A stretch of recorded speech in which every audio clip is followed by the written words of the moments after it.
Everybody at Savory. I'm John Arbuckle, a 9th generation farmer. And I'm Holly Arbuckle. We'd like to introduce you to what we're doing here at Singing Prairie Farm.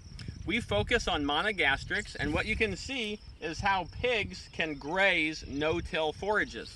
This is where they have been, this is where they have grazed. They've been here for about 5 days, and this is where they are about to rotate to. What you'll notice is that there's a variety of plants growing all the way from peas, which are just starting, to oats, all the way down to kale.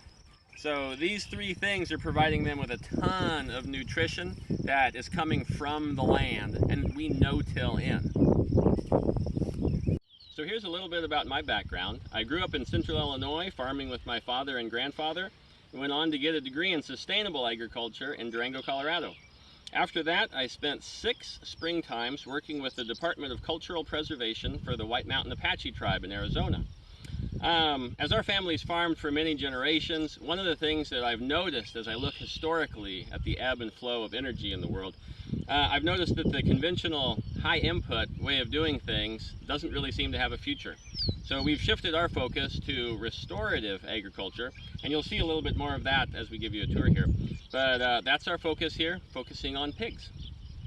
And my background is I have an undergraduate degree in environmental education from Maine, and then I went on to get a master's degree in acupuncture, which really taught me a lot about holistic systems and thinking about the whole process and not just the parts. At this point, I've been an acupuncturist for 15 years full-time. I've helped support the farm through our many ups and downs, and we're at a point where I've been able to close my acupuncture practice and I work full-time for the farm and our farm businesses. So as our farm has grown, we've seen fit to add to our staff. It's always been Holly and I, but now we have an office manager named Ashley, an accountant named Cheryl, a farm manager named Jason, and an intern named Chloe. We're moving. We're moving to Maine in about 2 weeks, where we'll have a much larger farm. It's a very beautiful place with rivers and creeks and that sort of thing on it. We will use that farm to try and demonstrate how well monogastric animals can be ushered into the world of regenerative, the family of regenerative livestock. So far, they haven't had very much airtime. We've noticed that the easiest animals to adapt to regenerative farming have been the ruminants. The ruminants, the sheep and the cows, have been the early adapters, but it can't stay that way permanently. We would like to see more farm animals moved in to that realm, and we would like to do our work focusing on the humble pig and demonstrating how it can be a wonderful and restorative animal also. So specifically, we have 3 main goals for the new farm in relation to be a savory hub. One is we're really excited about demonstrating the nutritional density of pigs that have been raised on forages. So we've been working on this several years. We've done 2 nutrient density studies, and our most recent nutrient density study was done with funding from SARE. And what we found was the more grass and cover crops that pigs ate, the more omega-3 the meat had. And that is really incredible news, because what we know is that grass-fed beef gained in popularity and increased in sales when they were able to demonstrate gains in omega-3 and conjugated linoleic acid. We want to do the same thing for pork and look forward to repeating those studies with larger sample sizes. The second part of what we're going to be focusing on is farm tours, education, and outreach.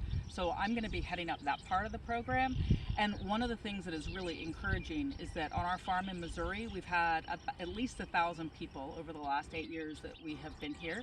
We think we're going to be able to attract even more people because we're going to be mid-coast Maine, 10 miles from Route 1, and there are a lot of people in that area that are really excited about regenerative agriculture. So our mission statement as a farm and a company is to help fill the countryside with regenerative farmers. One of the areas of a concern is the number of dairy farms that are going out of business these days. The farm that we bought was on the market for 2 years, and we see other small dairy farms struggling to survive. So part of our reason for picking this region of the country is that there are a lot of dairy farmers in the New England area. So our goal is to create a network of regenerative farmers. We've done that already in the Midwest. We have a network of non-GMO pasture-based farmers. We're going to try to do that again in New England, looking at regenerative farmers who are willing to grow cover crops for pigs. And one of the really wonderful parts is we already have a market for this. We have a large buyer that is interested in buying pork trim. We also have a buyer for volumes of fat to be turned into lard and bones. Because as our friend Ray Archuleta says, if you're not in the black, you can't be green. In addition to trying to create markets for the local dairy farmers in New England, we'd really like to address some of the water and soil quality issues that the hilly, high water table region also has. For example, our farm has 3 creeks that drain immediately and instantly into a wild salmon run.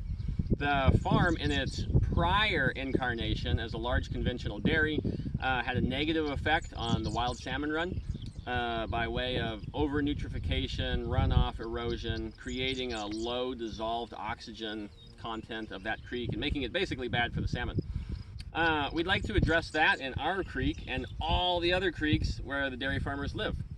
That said, it's also important to realize that everywhere on Earth is a special place. Even the most flat, dry spot in the middle of central Iowa, for example, it's still going to be having a runoff into the Mississippi River to affect the dead zone in the Gulf of Mexico. So with all that in mind, we'd like to do our part to steward soil and water in a big way.